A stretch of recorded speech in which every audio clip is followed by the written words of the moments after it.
Devendra Fadnavis real में एक दावेदार है, क्योंकि 5 साल जिस तरह से, खास करके 3 साल एकनाथ शिंदे के जूनियर होने के बावजूद उनके हाथ के नीचे काम करना पड़ा।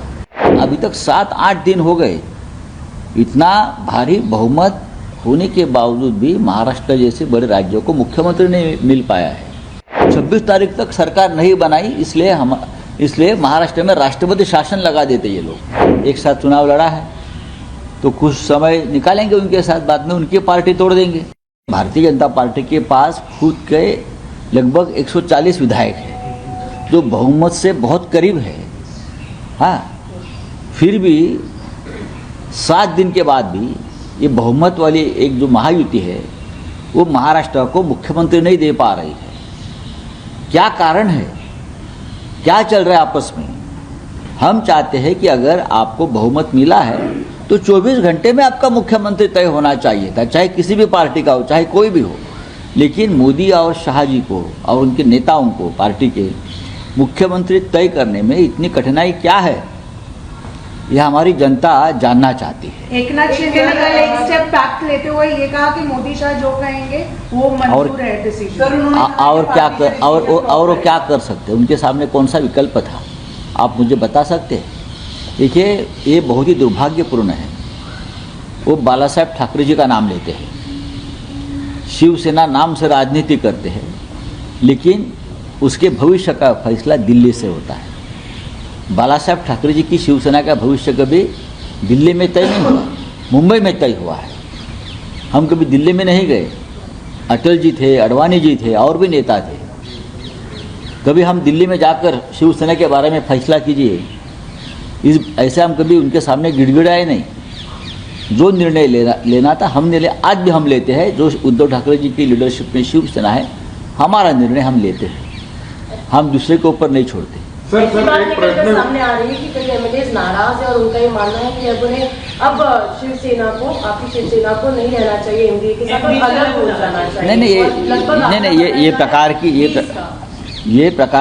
ये जो खबरें हैं उसमें कोई तथ्य नहीं है। महाविकास आघाड़ी में हम चुनाव लड़े लोकसभा में, और हमें अच्छा कामयाबी मिली। 30 से भी ज़्यादा लोकसभा की सीटें जीतना ये बहुत बड़ी बात थी, और हम महाविकास आघाड़ी में लड़े। तब ये किसी का कहना नहीं था कि हमको महाविकास आघाड़ी से बाहर निकलना चाहिए। विधानसभा के नतीजे आने के बाद ये किसी की व्यक्तिगत भूमिका हो सकती है, जो हार गए हैं या कुछ और बातें हैं, वो कह सकते हैं कि नहीं, हमको कुछ फ़ायदा नहीं हुआ है। लेकिन जिस तरह से ईवीएम का घोटाला सामने आ रहा है, जिस तरह से पैसों का इस्तेमाल हुआ है, तो उनकी जो हालत है वो सबकी बुरी हुई है। कांग्रेस को भी उसका धक्का बैठा है, एनसीपी को बैठा है, पवार साहब जैसे बड़े नेता को, हमको भी बैठा है। हम तीनों को मिलकर उस बारे में एक साथ बैठकर चर्चा करनी होगी। सर, आगामी ज्या स्थानिक स्वराज्य संस्थांच्या निवडणुका आपने भी कहा कि बीएमसी की भी इलेक्शन आएंगे, उसके लिए अभी हालांकि बहुत समय है, लेकिन आप उसमें अभी विधानसभा और लोकसभा 5 साल के बाद आएगी। 5 साल है, बहुत समय है। सबसे पहले हमारे सामने मुंबई महानगर पालिका, और मुंबई से लेकर 14 महानगर पालिका, पुणे है, नासिक है, नागपुर है, संभाजीनगर है, हाँ, 14 महानगर पालिका, वो हमारे सामने बहुत बड़ा चैलेंज है। सबसे बड़ा चैलेंज मुंबई का है। हम उस बारे में सोच रहे हैं कि हमको मुंबई में लड़ना है अब, और किस प्रकार से लड़ना है। देवेंद्र फडणवीस ये मुख्यमंत्री के रेस में फ्रंट रनर है, आप इसको किस तरह से देखते हैं? देखिए, देवेंद्र, बात ऐसी है कि महायुति के पास इतना बहुमत है कि वो किसी को भी मुख्यमंत्री बना सकते हैं।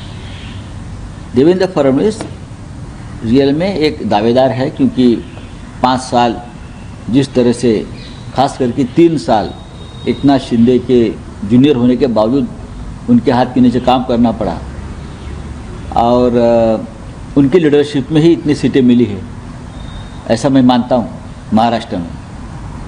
तो ज़रूर उनके कार्यकर्ता का आग्रह होगा, उनके पार्टी के जो प्रमुख लोग हैं वो भी चाहते होंगे कि देवेंद्र जी को मुख्यमंत्री बनना चाहिए। लेकिन निर्णय लेने का अधिकार उनके पार्टी में जो होता है वो दिल्ली में होता है। अब वो क्या निर्णय लेता है वो पता चलना। लेकिन अभी तक 7-8 दिन हो गए, इतना भारी बहुमत होने के बावजूद भी महाराष्ट्र जैसे बड़े राज्यों को मुख्यमंत्री नहीं मिल पाया है। 26 तारीख को विधानसभा की मुदत खत्म हो गई है, समय खत्म हो गया है, विधानसभा बर्खास्त है। अगर हम होते सरकार बनाने के लिए इस बार, तो 26 तारीख तक सरकार नहीं बनाई, इसलिए महाराष्ट्र में राष्ट्रपति शासन लगा देते ये लोग। लेकिन आराम से चल रहा है उनका, उनकी सरकार है, उनके हाथ में कानून है, गृह मंत्रालय है। अब इस रिजल्ट के बाद क्या ऐसा, मतलब रिपोर्ट्स कह रही हैं कि जो बीजेपी के एलाइज हैं वो उनके लिए एक बैगेज बन गए हैं एनसीपी और शिवसेना, तो आप इस पे क्या कहेंगे? नहीं, ऐसा मुझे नहीं लगता है कौन किसी को बैगेज बनता है। महायुति है उनकी, एक साथ चुनाव लड़ा है, तो कुछ समय निकालेंगे उनके साथ, बाद में उनकी पार्टी तोड़ देंगे, उनकी पार्टी तोड़ देंगे। जो बैगेज बोलते हो ना, बैगेज पूरा तोड़कर अपने साथ लेकर आएंगे।